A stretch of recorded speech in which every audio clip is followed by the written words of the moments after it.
আচ্ছা, আজকে আমরা পড়ব ক্লাস 9 বৃত্তের পরিধি। চ্যাপ্টার হচ্ছে 16।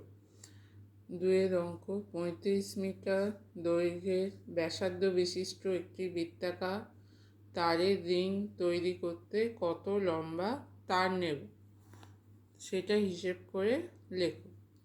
আচ্ছা, তাহলে প্রথমে বৃত্তের তারের রিং তৈরি করতে কত লম্বা, মানে বৃত্তাকার তারটার পরিধিটা বার করতে হবে।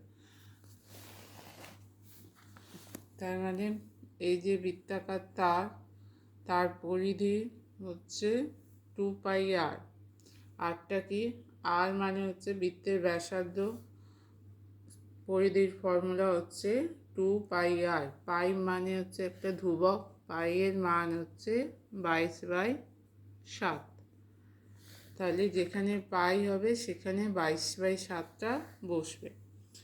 আচ্ছা, 2 অঙ্কটা এখানে বলা আছে 35 মিটার ব্যাসার্ধ বিশিষ্ট একটি বৃত্তাকার তারের রিং তৈরি করতে কত লম্বা তার লাগবে। আর হচ্ছে ব্যাসার্ধ 35 মিটার, তাহলে বৃত্তের পরিধি হবে 2πr, 2 গুণিতক 22/7। আরের জায়গায় 35 বসলো, 7 দিয়ে 35কে কাটলে হবে 5, 5 22 হচ্ছে 110 গুণিতক 2 সমান 220 মিটার। তাহলে কত লম্বা তার লাগবে? 220 মিটার।